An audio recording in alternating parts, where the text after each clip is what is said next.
आपल्याला सर्वांना एक अभिमानाचा क्षण उपभोगायला तर दिला, पण देशातल्या सगळ्या मुलींना मोठे स्वप्न बघायची एक शक्ती दिली, त्यांच्या स्वप्नांच्या पंखांना बळ पण दिला। नंतर तुम्ही ठरवलं की काय झालं तरी आम्हाला जिंकायचं आणि तुम्ही जिंकून दाखवलं, तर मला असं वाटतं अशी जी काही टीम आहे त्या टीमला हे 100% शक्य आहे। म्हणून आमच्या तुम्हाला खूप शुभेच्छा आहेत ऑलिम्पिक्स करता। तुम्ही नक्की त्या ठिकाणी जिंकाल आणि आम्ही सगळे निश्चितपणे तुमच्या पाठीशी आहोत। डायना मॅम या ठिकाणी आहेत। खरोखर मला या गोष्टीचा आनंद आहे। काल मी बघत होतो जेव्हा जिमीने राष्ट्रपतींसमोर सांगितलं की आमची ज्या जुन्या सगळ्या ज्या खेळाडू आहेत की ज्यावेळेस काहीच नव्हतं आणि काही मिळतही नव्हतं आणि काही रिकॉग्निशनही नव्हतं, त्यावेळेस त्यांनी क्रिकेट हे जिवंत नुसतं ठेवलं नाही, पॉप्युलराइज केलं। त्यामुळे मला असं वाटतं की त्यांचं आपण विशेष या ठिकाणी अभिनंदन करूया।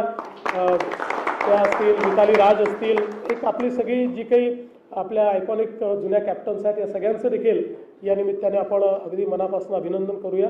आणि आज खरोखर हा सोहळा घेत असताना तुम्ही आलात त्याबद्दल आम्ही तुमचे आभार मानतो, आम्ही तुमचं अभिनंदन करतो। कारण महाराष्ट्राकरता देखील हा इतका अभिनंदनाचा क्षण आहे, महाराष्ट्राकरता इतका आनंदाचा क्षण आहे आणि तो क्षण तुम्ही आम्हाला दिला असल्यामुळे तुमचं अतिशय मनापासून अभिनंदन। तुम्हाला खूप खूप शुभेच्छा आणि तुमच्यापासून खूप मुली इन्स्पायर होतील आणि क्रिकेटला एक नवीन अशा प्रकारचं एक फ्रेश ब्लड तुम्ही अजून क्रिकेटमध्ये आणाल ही अपेक्षा व्यक्त करतो।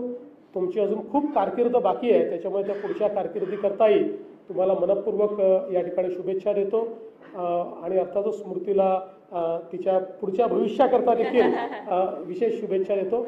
खूप खूप धन्यवाद। जय हिंद, जय महाराष्ट्र। देश विदेशातील प्रत्येक घडामोडींचे लाईव्ह अपडेट मिळवण्यासाठी आता साम टीव्हीच्या सर्व सोशल मीडिया प्लॅटफॉर्मला लाईक, फॉलो आणि सबस्क्राईब करा। तसंच सर्व नोटिफिकेशनसाठी बेल आयकॉन प्रेस करायला विसरू नका।